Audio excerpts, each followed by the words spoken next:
여러분 안녕하세요. 이것만 알면 시쓰기 고수된다. 김명희의 시창작 교실. 아무도 가르쳐주지 않는 것들. 오늘은 제 3강 시와 사회의 상관관계에 대해서 한번 살펴보려고 합니다.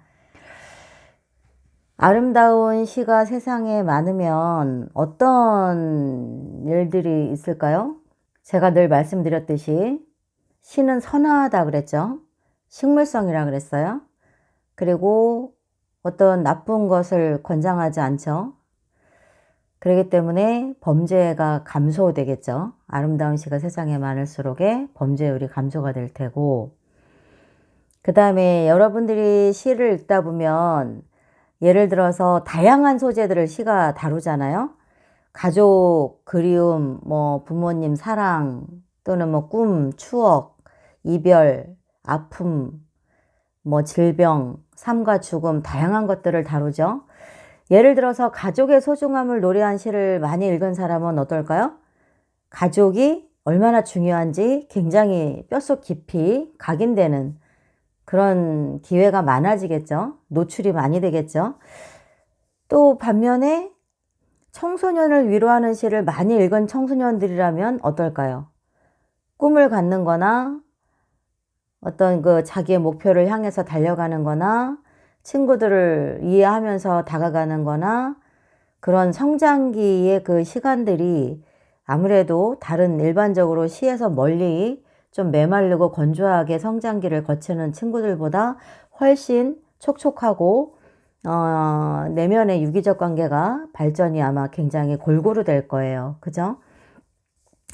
그리고 또 반면에 그 죽음에 대한 시를 많이 읽은 사람이라면 삶과 죽음에 일반인보다 훨씬 접근하는 그런 자세가 많이 준비되어 있겠죠. 나이를 떠나서. 그리고 곧 죽음과 가까이 늘 보고 그러면서 현재의 삶을 만족하고 그러다 보면 죽음이 어떤 경우에 주로 가까이 가게 되는가, 인생이. 그런 것을 본다면, 사고, 질병, 이런 거겠죠? 대표적인 것들이. 자, 그러면 한번 생각해 볼까요? 사고나 질병을 통해서 우리는 어느 순간에 문 밖에 나갔을 때 또는 집안에서나 항상 내일 일을 모르죠. 우리는 항상 어떻게 보면 죽음에 노출되어 있고 항상 죽음 쪽으로 가까이 가는 진행형인 거죠. 그런 상태란다면 죽음에 대해서 시를 많이 접한 사람은 거기에서 파생되어지는 현실의 행복감, 만족, 자족할 수 있는 그런 여유로움 또는 건강, 그쵸? 질병으로 인해서 삶을 마감하는 경우도 많잖아요. 그러니까 건강에 대해서도 굉장히 중요하다거나 건강 관리를 더 철저히 잘한다거나 내가 현재 누리고 있는, 사실상 우리가 건강할 때 건강의 중요함을 모르죠. 그런데 죽음이나 그런 질병에 대한 그런 삶에 대해서 관조한 시를 많이 읽은 사람은 건강에 대해서 굉장히 관심이 많죠. 그리고 일반적으로 무의식적으로 무감각하게 우리가 굉장히 건강하게 살아가는 사람들이 많음에도 그런 죽음에 관한 시를 많이 접한 사람들은 그냥 늘 누리는 건강함이나 늘 누리는 평범함이 결코 그냥 오는 게 아니라는 그런 소중함을 특히 더 많이 느낄 거예요. 그렇겠죠? 또 하나는 우리가 아마 여러분들도 아마 거의 다 보셨을 텐데 청소년들이 실질적으로 우리가 지난번 옛날에 아마 영화가 있었죠. 죽은 시인의 사회라는. 거기에서 보면 청소년들이 굉장히 기계화되고 감정의 기계화되어 있고 경쟁에 내몰려져 있는 소모품처럼 달려가고 있는 그런 관점을 우리가 한번 다시 돌아봐야 되지 않겠는가 의견을 던지잖아요. 그 영화를 보면 그 영화에서도 여러분들도 아마 많이 공감됐을 부분이기도 한데 우리 특히 그렇죠. 전 세계에서 어느 나라보다도 특히 우리나라는 청소년들이 굉장히 거의 공부하는 기계 또는 대학이라는 목적을 위해서만 달려나가야 되고, 대학이라는 원하는 대학을 가기 위해서 마치 조립되어지고 가공되어지는 그런 하나의 소모품 같은 어떤 로봇 형태 같은 그런 강압적인 시스템에 의해서 돌아가는 경우가 많잖아요. 그러다 보면 아이들은 기계가 아니잖아요. 그죠? 부품이 아니거든요. 그럼에도 불구하고 뭐 부모인들 그렇게 내 자식을 몰고 싶겠어요? 그렇지 않지만 어쨌든 내 아이가 무인도에 가서 혼자 뭐 자기 마음대로 살아갈 수 있는 여건이 안 되고, 인간인 이상 이 나라에, 이 땅에, 우리나라에 태어났고 이 경쟁사회에서 살아남기 위해서는 뭐 취사 선택의 여지가 없는 거죠. 그렇게 가고 있어요. 아마 이 시간에도 지금 제가 오늘 촬영을 조금 늦게 했거든요. 저희 딸아이가 좀 쉬어야 돼갖고 이제 출근하는 3교대거든요. 간호사라서. 그래서 출근하는 거 이제 저녁 이제 나이트 파트 나가고, 저는 이제 지금 이제 잠깐 쉬고 영화 한 편 보다가 제가 이제 촬영 중이거든요. 영상을. 이 시간에도 아마 아이들이 공부하고 그러지 않겠어요? 특히 고3들은 뭐 하루 평균 3시간 잔다 그러죠. 거의 기계적인 거죠. 살인적인 거죠. 그렇게 아이들이 내몰리다 보면 아이들이 느끼든 느끼지 않든, 또 아이들 청소년뿐만이 아니죠. 모든 인간은 어느 한 면이 밝은 곳, 소모되는 곳이 있으면 그 나머지는 분명히 어두운 곳이 있죠. 스트레스가 쌓이고, 그죠? 그런 부분이 한쪽으로 응집되어지는 곳이 있을 거예요. 그런 경우에 지금 이미 오래전부터 우리 청소년 아이들의 범죄율이나 굉장히 거친 공격성이나 이런 것들은 뭐 여러분들이 이미 너무 많이 아시죠. 아이들이 자기의 어떤 것을 풀어내기 위해서 가장 가까이 하는 게 뭐 스마트폰 게임 있겠죠? 근데 그 게임들이 일반적으로 어느 정도 뭐 선을 넘지 않고는 상업적으로 그 가치를 부여받지 못하다 보니까 굉장히 공격적인 곳, 잔인한 것으로 계속 치닫고 있잖아요. 우리 아이들은 그 속에 그냥 여지없이 빠져 있거든요. 그렇기 때문에 굉장히 위험해요. 앞으로도 더 위험할 것이고, 정서가. 그래서 특히나 저는 시가 이 세상에 정말 중요하게 앞으로 해야 할 일이 너무나 많다고 생각하는 사람 중에 아주 특히 더 강조하고 있는 사람이 저예요. 시는 이미 오래전부터 우리 사회를 떠나서 또 다른 공간에서 거리 밖에서 파생되고 자생되고 하는 게 아니거든요. 물론 모든 예술이 다 마찬가지지만 그 중에서도 어떤 장르보다도 시는 이 사회에 정화작용을 해야 될 엄청난 에너지가 갖고 있고요. 또 앞으로 엄청나게 쓰임을 받아야 되는 것이 시예요. 이 사회는 모든 예술이 이 사회를 벗어나서 소용되지 않는 거이지만 특히 시는 더해요. 유독 더한 게 시예요. 앞으로 여러분들이 지금도 시인이시거나 앞으로 시를 쓰실 분들은 이걸 정말 중요하게 보고 접근하셔야 돼요. 그렇게 하면 여러분들이 시인으로서 해야 할 일이 너무나 많다는 것을 알게 돼요. 자, 그래서 시가 청소년들에게는 교정도 해주게 되고, 심리적 교정, 심리 치료도 해주게 되고, 또 여러분들이 몰라서 그런데 대개가 나는 시를 쓸 거야, 시인이 될 거야, 소설가가 돼야지 이렇게 생각할 때 여러분들은 어디까지 보고 계시나요? 우리가 살아가는 동안에 문학이라는 것을 내가 해야 되겠다 생각을 하고, 문학인이 되기 위해서, 시인이나 작가가 되기 위해서 접근을 하는데, 준비하고 접근을 하죠.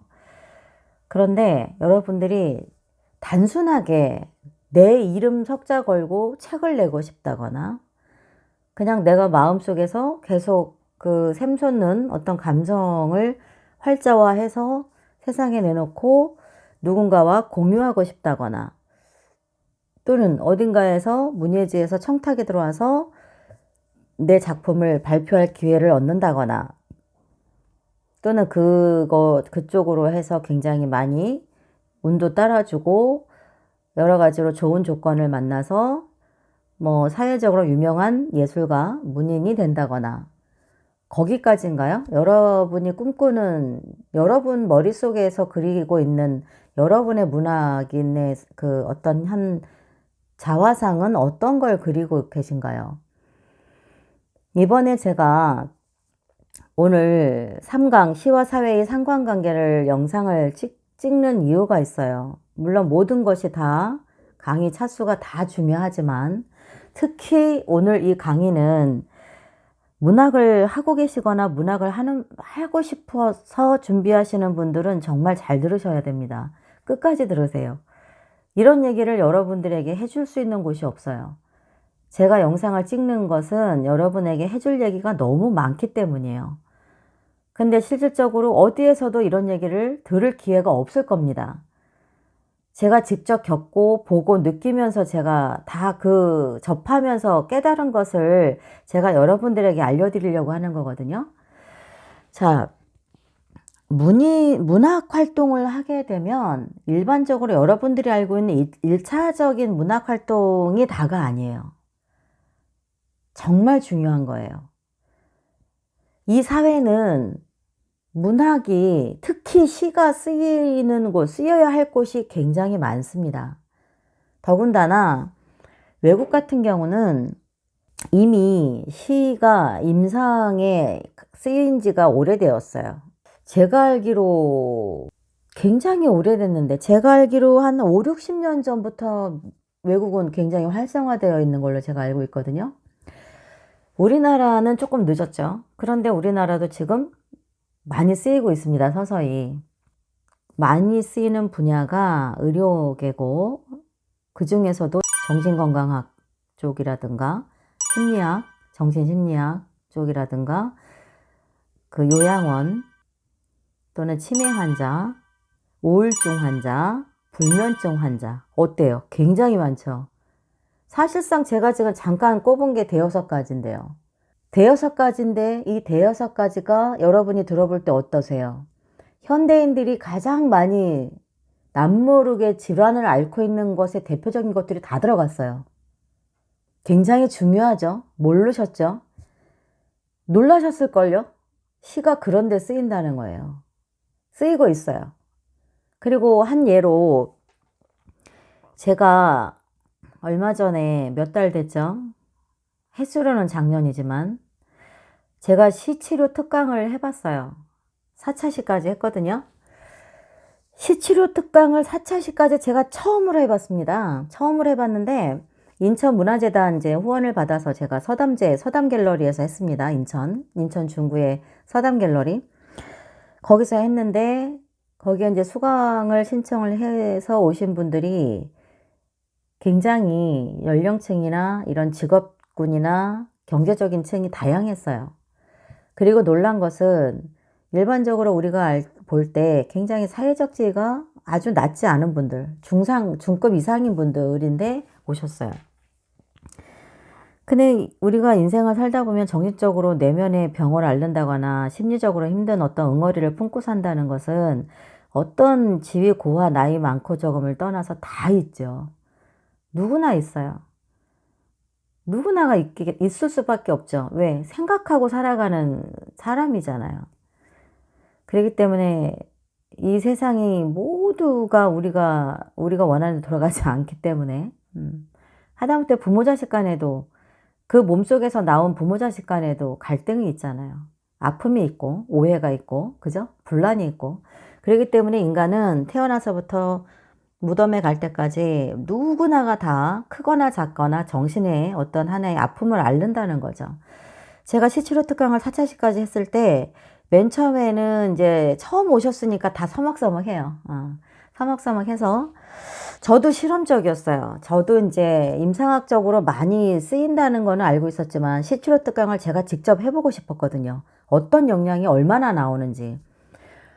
그래서 그분들을 맨 처음에는 서로 이제 자기가 이번에 그 4차시까지 수강을 하면서 쓰고 싶은, 다루고 싶은 그런 치료를 받고 싶은 자기가 시를 쓰면서 어떤 감정 정화도 하고 정신적인 아픔의 배설도 해내고 그러면서 그 속에서 누군가를 용서해야 될 부분들을 용서를 하는 과정을 제가 커리큘럼을 짰습니다. 그래서 이제 그 한 분 한 분마다 이제 나와서 발표도 하고 하는데 맨 처음에는 서먹서먹 하니까 다들 이야기를 잘 안 하시려고 그래요. 그리고 또는 왜 우리 그런 거 있죠. 친한 사람들끼리는 그동안에 늘, 아, 우리 있잖아, 이랬어, 저랬어, 이런 얘기가 쉽죠. 왜? 그전부터 이미 열려 있었으니까. 이미 늘 교차했던 거잖아요. 소통했던 거니까. 또 많은 설명도 필요 없죠. 바로 그냥 직선의 화법으로도 얼마든지, 아, 그때 그거, 이렇게 가죠. 근데 이분들은 처음 만났잖아요. 그리고 우리가 사회생활 할 때는 항상 어떻게 해요? 어느 정도는 밀봉하고 포장하고 살잖아요. 그죠? 그게 나쁜 건 아니죠. 사회생활을 하다 보면 어떻게 내 모든 걸 다 누구에게 보이고 싶겠어요. 그렇죠? 그러다 보니까 모두가 어떤 빛이 비치면 밝고 환한 부분만 봐주기를 원하는 본능이 있죠. 이 한 면, 그늘진 면은 누구도 나에게 이쪽은 안 봐줬으면, 이쪽은 좀 몰라줬으면 하는 게 있어요. 이게 마음도 여기에 있는 게 있거든요. 응어리 또는 염증 그런 게 있죠. 상처, 트라우마 있다고요. 근데 모두가 상처를 안고 가지만 누구에게도 내색을 안 하죠. 그래서 항상 안녕하세요. 네. 잘 지내시죠? 아, 예. 이러죠. 근데 어디 그렇던가요? 여러분도 그렇지 못한 경우 많잖아요. 마음속에 걱정거리 있고 근심거리 있고 마음처럼 세상은 돌아지지 않고 움직여지지 않고 남편이나 아이들 내 마음처럼 참 탁탁탁탁 만들어서 움직여주면 좋은데 쉽지 않잖아요. 그죠? 다 마찬가지인 거죠. 여러분도 또 다른 가족의 입장에서 여러분을 보면 다 마찬가지인 거거든요. 그게 정상일 거예요. 정상이죠. 그러나 어쨌든 우리는 한 가족끼리도 모르는 내면의 염증들을 갖고 산단 말이에요. 그래서 그분들도 처음에는 이제 서먹서먹 하다가 한 분 한 분씩 제가 이제 마음을 열어줄 수 있도록, 열 수 있도록 제가 이제 피드백을 하면서 이끌어 갔어요, 수업을. 그렇게 하면서 제가 알게 된 게 그분들의 그 삶 속에, 마음 속에 그 유년이든 뭐 청년 시절이든 현재든 하나씩 두 가지씩 막 그런 아픔이 다 있는 거예요. 맨 처음에 그 강의실을 문을 열고 들어왔던 그분들이 이렇게 아픔들을 갖고 사나? 이렇게 이해가 서로 매치가 안 될 만큼 그렇게 다 아픔들을 갖고 살아요. 그래서 그분들이 4차시까지 배우는 동안에 같이 울기도 하고 웃기도 하고 서로 안아주고 하면서 그 시 한 편 한 편 한 줄 한 줄을 쓰면서 결국은 용서하게 되는 거예요. 과거에 나에게 아프게 했던 그 사람 또는 부모, 형제 이해하고 용서하게 되죠. 왜? 시는요, 여러분, 그 사람을 용서하지 못하면 시를 못 써요. 그 사건을 시로 끌어올 수가 없어요. 또는 아마 그게 먼저, 제 경우는 그게 먼저예요. 용서하고 나야 시가 되더라고요. 근데 어떤 경우는 시를 쓰는 과정에서 용서가 돼요. 참 신기해요. 시 쓰기가. 그래서 저는 시를 쓸 때마다 야, 시가 갖는 힘은 정말 어마어마하구나 그 생각을 하거든요. 사람을 죽이기도 하고 살리기도 하는 게 시예요. 여러분이 지금까지 알고 있었던 굉장히 단순한 부분, 대표적인 몇 개에 관여되는 시가 아니에요. 여러분이 앞으로 아마 더 많은 것을 경험하게 될 거예요. 제 영상을 듣고 나면.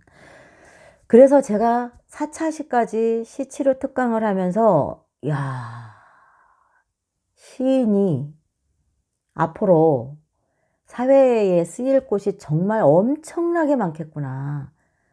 그리고 제가 자료를 쭉 찾아봤어요. 실제로 지금 많이 쓰이고 있어요. 굉장히 많이 쓰이고 있는데 더 활성화가 돼야 되겠죠? 더 활성화가 되기 위해서는 여러분들이 해야 될 일이 굉장히 많다는 거예요. 자, 그러면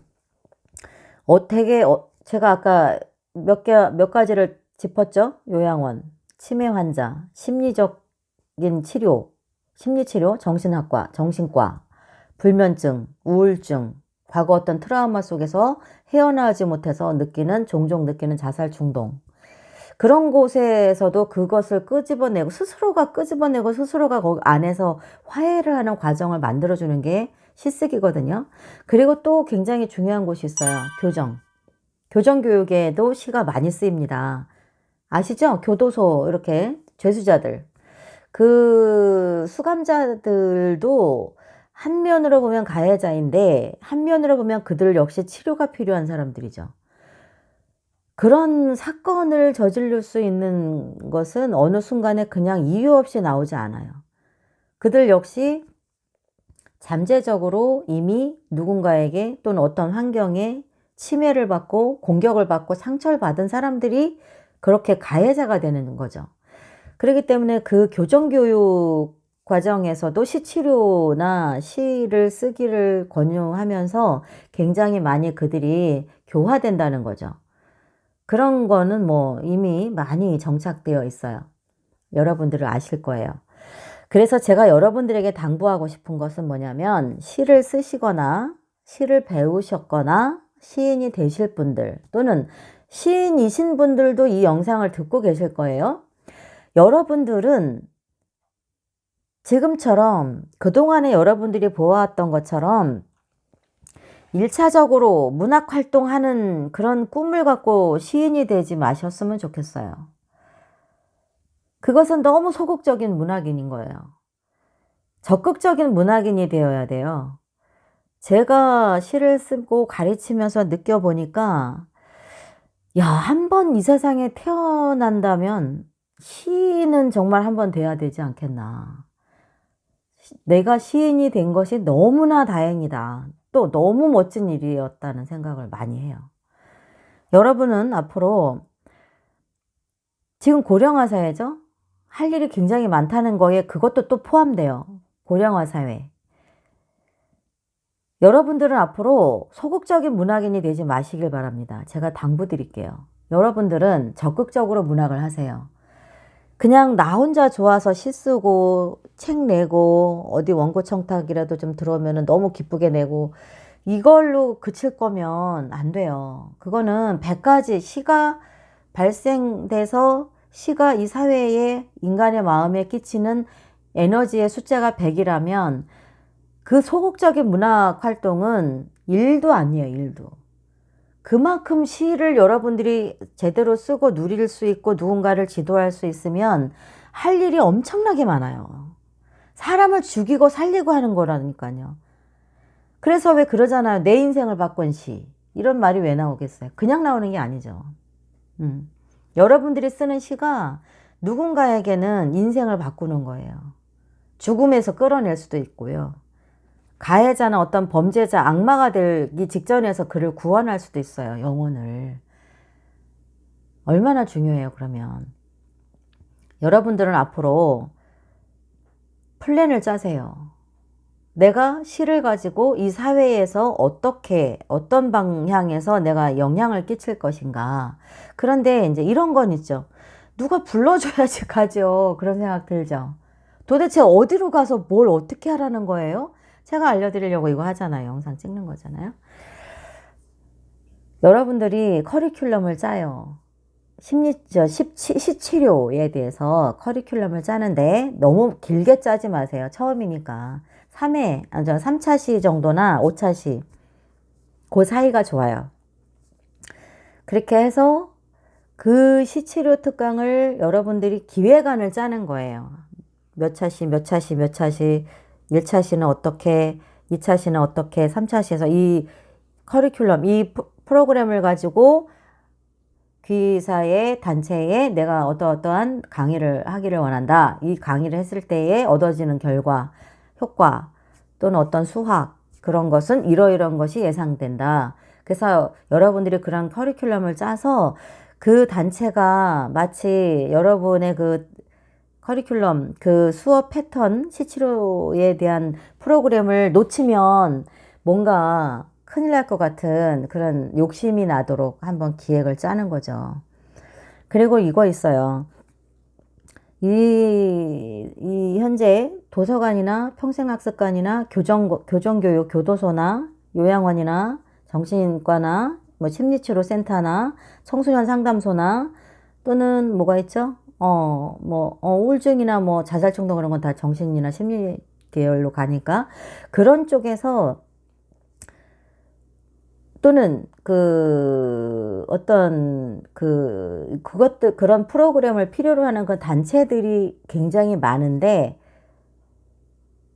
맹점이 뭐냐면 그들은 매년 새로운 프로그램이나 어떤 기획을 계속 하거든요, 담당자들이. 그런데 그들은 여러분들이 그런 플랜을 짜서 이메일로나 방문해서 상담을 하고 이렇게 내가 여러분의 그 단체를 위해서 그 강의를 하겠습니다 라는 것을 보여주기 전에는 그들은 자기들에게 무엇이 필요한지를 잘 몰라요. 모른다니까요. 그래서 여러분들이 자꾸 찾아가거나 전화해보고 나 이런 프로그램을 합니다. 아무개 시인입니다. 어디로 등단했는데 등단해서 내가 이러이런 시를 쓰면서 여러분들에게 또는 이 사회에 이러이런 일을 나는 환원하려고 하는데 시간이나 공간을 좀 허용해달라. 만들어달라. 그리고 수강생들이 거기에 배치되어 있으면 동원을 시켜주고 그렇지 않으면 내가 모집을 하겠다. 얘기를 하세요. 구체적으로 이야기를 자꾸 접근해서 여기저기 가야 돼요. 이야기를 하고. 그러면 그분들은 예를 들어서 죄송해요. 지금 저희가 현재 프로그램이 다 찼고 다음에 기회가 되면 제가 꼭 연락을 드리겠습니다. 이렇게 하는 경우도 있고 그래요? 사실 우리가 지금 뭔가를 하려고 그랬는데 이거 하면 괜찮을 것 같은데요? 저희가 한번 알아볼게요. 그렇게 해서 바로 연결이 되는 경우도 있어요. 의외로 많아요. 그렇게 되는 게. 학교 같은 경우도 많아요. 학교도 한번 놓고 해보세요. 우리나라의 중고등학교 청소년들 굉장히 좋아요. 실치료, 특강.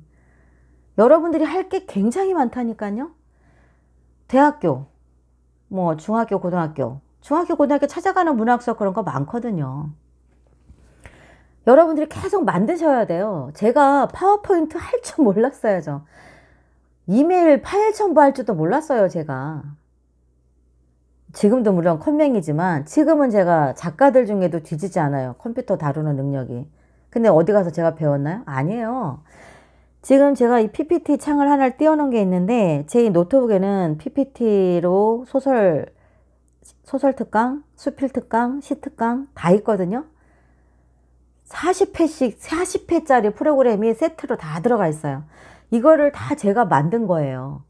PPT가 뭔지도 모르는데 PPT라는 프로그램이 있대요. 그래서 제가 검색해 보니까 이렇게 하면 되는 거야? 막 해보는 거예요. 프로그램 PPT 기가 막히게 잘 만들 필요는 없어요. 강의 잘할 수 있게끔만 내가 나에게 필요한 프로그램을 만드는 거니까 중요한 것들 모아서 여러분들이 적극적이어야 돼요. 정말 적극적으로 사회를 찾아다니면 정말 할 게 너무너무 많아요. 시가. 이 사회에 시처럼 필요한 곳이 없어요. 시는 정말로 필요한 거예요. 이 사회에. 그냥 문학으로 옛날처럼 여자 남자들 뭐 여류 시인이나 남자 시인의 문학 활동하고 뭐 낭송이나 하고 단체 사진 찍고 이런 시대가 아니고 또 다른 사람들이 그렇게 하더라도 여러분은 그렇게 고전적인 곳에 머물러 있으면 안 된다니까요. 할 일이 많아요. 사회로 깊숙이 막 들어가세요. 어디든 프로그램 만들어 가지고 첫째 등단하시고 여러분들 시집 한 2권 정도 내시고 시집이 아예 없어도 신뢰가 안 가요 또. 정말 알찬 아주 여러분들의 시의 역량을 잘 담은 훌륭한 탄탄한 시집 한 2권 정도는 내시면 강의 어디든 들이밀 수 있단 말이에요. 그리고 시집 꼭 2권 넘어야 돼? 그것도 아니에요. 그것도 아니지만 한 권 정도 있어도 가능하죠. 그리고 등단 잘 하시고 해서 가세요. 그러면 이제 여러분들이 궁금한 게 있을 거예요. 그럼 페이는 어떻게 할 거냐? 페이는 두 가지예요. 맨 처음에 이제 가면 그쪽에서 예산이 준비가 안 됐을 경우는 선생님께 맡기고 싶은데 저희가 예산이 편성이 안 돼서 페이를 드릴 수가 없는데 어떻게 해요? 그런 경우가 있어요. 그러면 여러분이 선택하면 돼요. 이번엔 내가 나를 위해서나 이 사회를 위해서 내가 무료로 환원하겠다. 그 생각을 한다면 그냥 하겠습니다. 허락만 해주세요. 장소만 주세요. 시간만 주세요. 만들어주세요. 제가 가서 여러분들에게 강의할 수 있게. 페이 제가 이번에는 안 받고 하겠습니다. 그렇게 하면 되고, 어떤 경우는 여러분이 그래 나는 그래도 페이를 받고 하고 싶은데 그러면 그러세요. 명함 주고 프로그램 커리큘럼 다 그 상세한 거 다 드릴 필요는 없고, 이런 프로그램이니까 다음에 편성할 때 꼭 넣어서 저한테 연락을 주십시오. 제가 여러분에게 이런 강의를 하게 되면 이 시대에 뭐 예를 들어 청소년들이라면 청소년들에게 굉장히 지치고 강팍해져 있고 거칠고 건조한 아이들에게 정서적으로 굉장히 윤택하게 해주고 부드럽고 공격적이지 않은 아이들이 되고 서로 소통하고 이해할 수 있는 그런 심리적인 안정치료가 될 것이다. 이런 그들이 딱딱 듣고 싶은 이야기들을 해주고 오면 연락이 옵니다. 그때 여러분이 페이는 어떻게 되는지, 자, 그리고 페이 같은 경우도 다양하겠지만 여러분이 늘 소극적으로 가지 않았으면 좋겠어요. 제가 제일 듣기 싫은 말이 뭐냐면 예술하면 배고프다는 얘기예요. 작가들 배고프다. 시인은 배고파요? 왜 시인은 배고파야 돼요? 시인도 밥 먹어야 되잖아요. 밥 먹어야지 생활을 하고 시도 쓰죠. 시인은 무슨 이슬만 먹나요? 아니면 뭐 아무것도 안 먹어도 잘 살아지는 신에 속한 사람들이에요? 아니거든요. 여러분들이 다는 아닐지라도 거의 대부분의 문학하는 분들이 답답한 게 뭐냐면, 내가 페이 얘기하면 내가 그래도 예술하는 작가로서 시인인데 참 격이 떨어져 보일 것 같고 저 사람들이 나를 싼티나게 보지 않을까? 그런 생각 드나요? 하지 마세요. 그런 생각. 절대. 당당하세요. 당당하셔야 돼요. 당당하신 게 맞고요. 잘못됐던 거예요, 그거. 제가 그걸 바꿔나가는 사람 중에 하나거든요. 지금 몇 년째. 제가 만나는 그 소설가 동료들한테 제가 늘 얘기해요. 당신의 몸값은 당신이 정하라. 응? 슈퍼마켓 가서 어떤 물건 하나 그냥 주세요. 그럼 그분들이 주든가요? 김밥 나라 김밥 천국 가서 저 배고픈데 김밥 10중만 좀 주세요. 저기 우리 모임에서 좀 먹게요. 그리고 이거는 그냥 주셔도 주실 거죠? 공짜로 무료로 주나요? 왜 안 주죠? 그분들은 김밥을 팔아서 그 가정이 꾸려지고 슈퍼마켓에선 그 다양한 물건을 팔아서 또 그 슈퍼마켓 사장님의 가정이 꾸려지죠. 시인은요? 시인은 가정 없어요? 시인은 돈 필요하지 않나요? 마찬가지인 거예요. 시인은 전문가죠. 그들도 슈퍼마켓이나 김밥 딱 그들의 사업이죠. 시인은 왜 자기가 쓰는 자기가 하는 강의가 사업이 되면 안 되는 건가요? 정말 잘못됐어요, 마인드들이. 고쳐져야 돼요. 여러분의 몸값, 여러분의 그 강의 페이를 여러분이 이야기할 수 있어야죠. 여러분이 시를 쓰기 위해서 그동안에 여러 가지 시간은 돈 아니에요? 시간, 열정 많이 투자하고 강의할 수 있는 레벨까지 끌어올릴 거 아닙니까? 그러면 내가 그동안에 누구보다 경쟁력 있게 준비를 했는데 왜 어디 가나 다 무료 봉사를 해야 되고 재능 기부를 해야 되는 건가요? 아닌 거예요. 그리고 모든 단체가 재능 기부를 그렇게 좋아하지 않아요. 근데 시인들이 괜히 시장을 다 망치는 경우도 있어요. 그러지 말아야 돼요. 받을 건 받고 가서 누구보다 어떤 강사보다 지지지 않는 아주 고퀄리티의 강의를 해주면 되는 거잖아요. 고농축에 결과물을 보여주면 되는 거고, 그분들에게 정신적으로 굉장히 정말로 케어될 수 있는 파워풀한 강의를 하고 파워풀한 시창작 지도를 하고 시치료를 해주면 되는 거거든요. 페이 흥정할 수 있어야 돼요. 맨 처음엔 잘 안 될 수 있어요. 하세요. 한 번 하다 보면 또 용기가 생기고, 두 번 하다 보면 용기가 또 생기고, 계속 용기가 생기고, 그쪽과 내가 어느 정도 받아야 내가 그 강의를 정말 최선을 다해서 행복하게 할 수 있겠다. 그런 자기만의 그 선이 있잖아요. 강의 페이에 대해서. 그런 것들도 여러분들이 좀 정해보세요. 적극적이셔야 돼요. 그리고 원고 청탁 들어오면 원고료 없습니다. 죄송한데 저희가 아직 힘들어서요. 어려운 문예지라서요. 아니, 어려운 문예지 원고료도 못 주면서 시는 왜 달라고 그러는 거예요? 공공의 적이에요. 아주. 원고료도 못 준대요. 문예지가 힘들어서. 그러면서 원고는 받아가겠대요. 그러면 또 더 말도 안 되는 건 뭔지 알아요?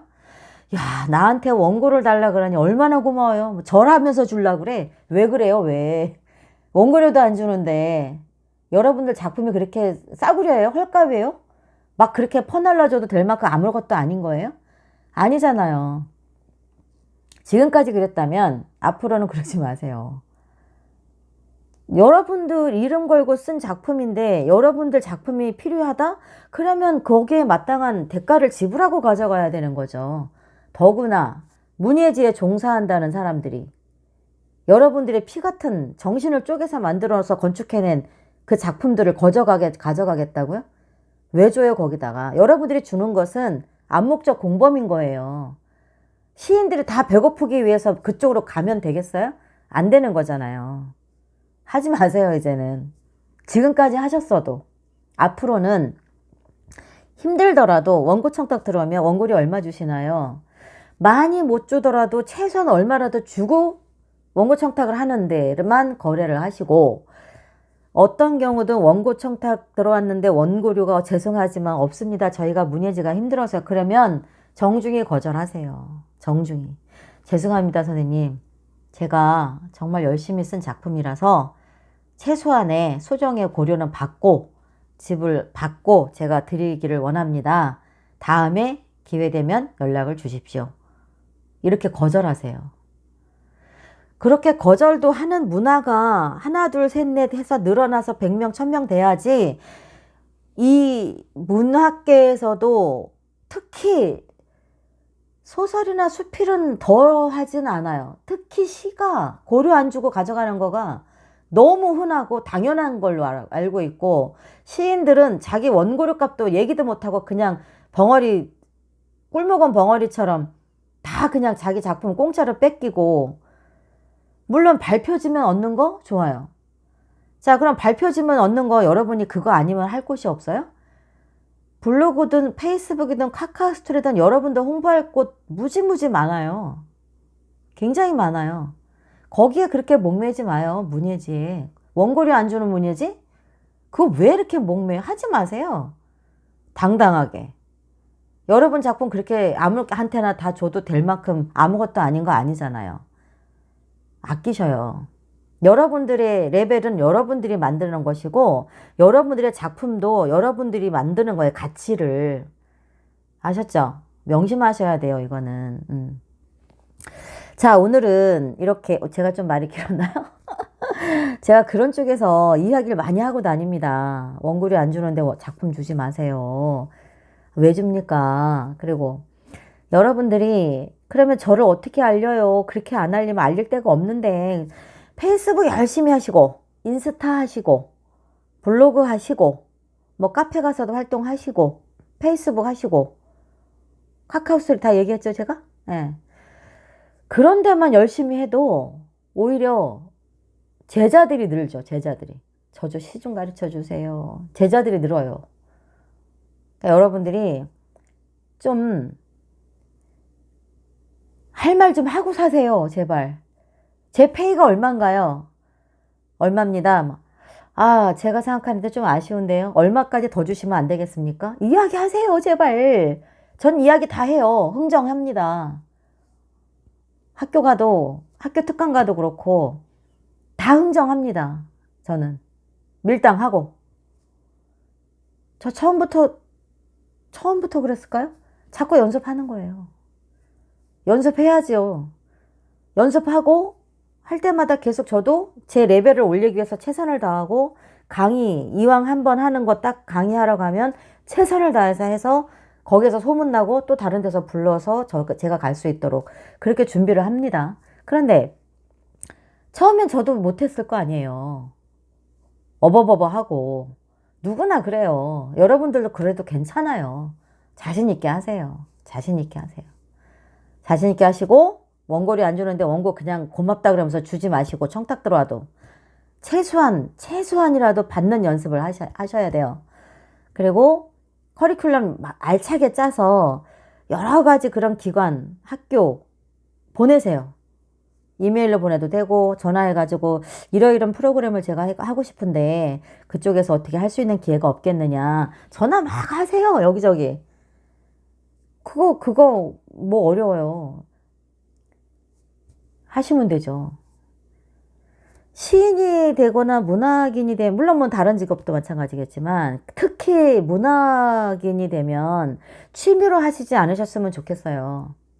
취미로 하시면 딱 거기까지밖에 여러분들이 실력이 성장이 안 돼요. 이왕 하실 거면 전문가가 돼야 되겠다 생각을 하세요. 왜냐? 요즘에 다 우리가 제가도 지금 저는 뭐 시, 소설, 수필을 다 하지만, 문학인이 되고 강의를 하면서 다녀보면, 야, 이렇게 좋은 직업이 없어요. 정년 없잖아요. 정년이 없죠. 시인, 소설가, 수필가가 누가 이제 나 정년 몇 년 남았네. 그래요? 안 그러죠?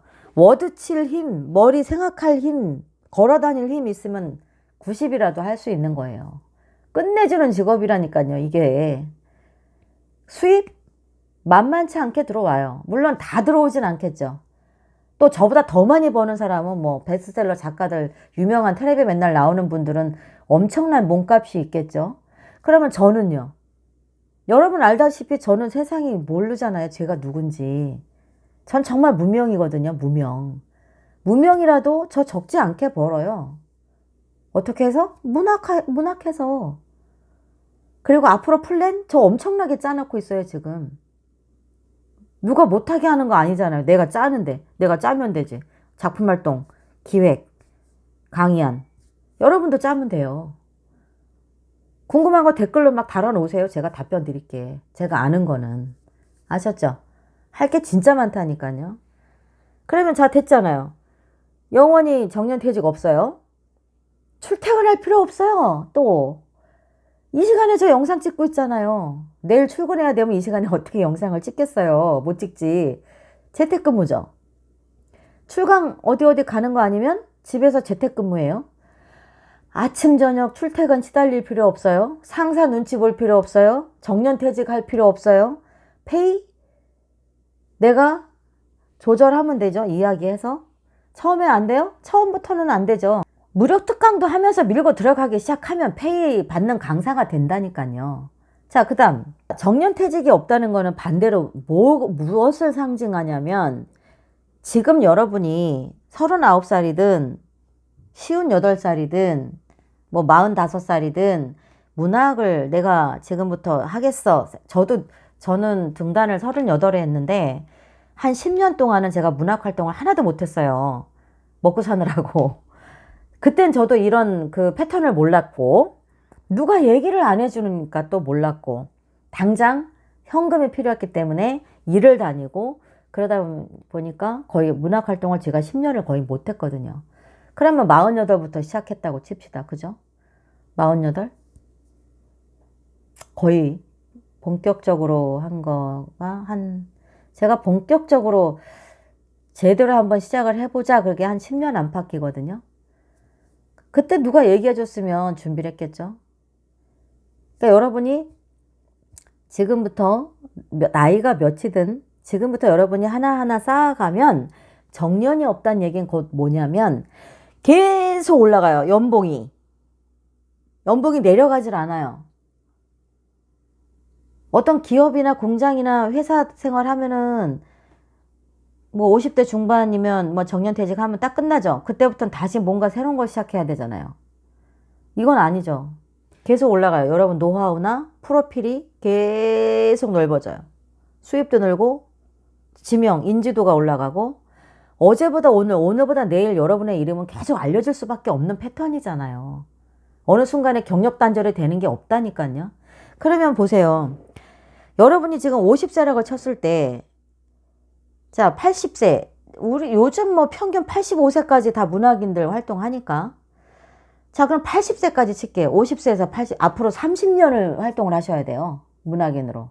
그러면 이거는 뭐 프로필, 유명도, 강사로서의 강사 페이 30년 동안에 어디까지 올라갈지 여러분 상상해봐요.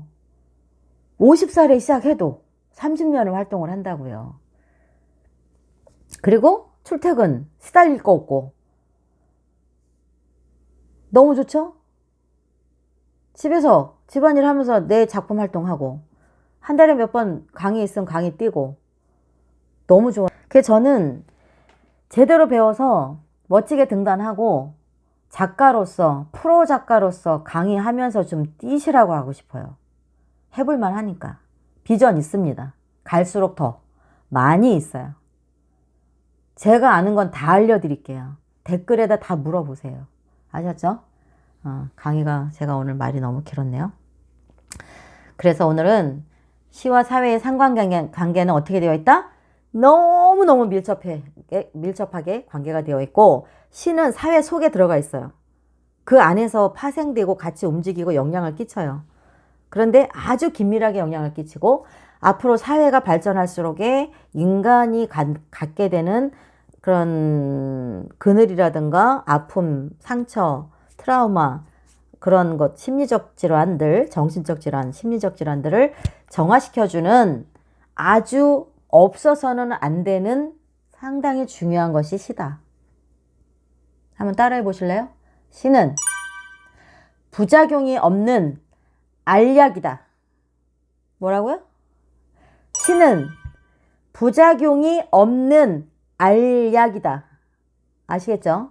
그만큼 시가 하는 일이 엄청나고 저희의 건강과도 직결되어 있습니다. 이거 아니에요? 직결되어 있어요. 아시겠죠? 이제부터는 오늘 영상을 보셨으면 소극적인 문학 활동을 해볼까라는 생각은 다 버리세요. 이제 프로가 돼야 되겠구나. 내가 지금부터 해도 절대 늦지 않겠구나. 단 제대로 된 프로가 돼야 되겠다. 제대로 배워서 누구나가 부르는 그런 강사가 돼야 되겠다. 그런 누구나 가르칠 수 있는 능력 있는 지도자가 돼야 되겠구나. 그런 꿈을 꾸시기 바랍니다. 아시겠죠? 오늘은 여기까지 할게요. 다음은 4강에서 시와 시가 아닌 것의 차이라는 것으로 또 여러분을 만나러 오겠습니다. 이상 저는 시와 소설을 쓰는 김영희였고요. 이런 강의를 제가 여러분들에게 제가 직접 다 발로 뛰고 깨닫고 넘어지고 자빠지고 뭐 깨닫고 하면서 느낀 것 팁을 여러분들에게 공유하는 거거든요. 그러니까 여러분이 저에게 자꾸 힘을 줘야 제가 신나서 막 더 꺼내드려요. 무슨 얘기인지 아시죠? 구독 눌러주시고 좋아요 눌러주시고 댓글로 도움 되셨으면 도움 됐습니다. 궁금한 거 있으면 이런 건 어떻게 하면 될까요? 이런 거 좀 막 댓글 좀 달아주세요. 그래야 제가 신나서 막 더 많이 드리죠. 그렇지 않겠어요? 오늘 여기까지입니다. 다음에 또 만나요. 안녕.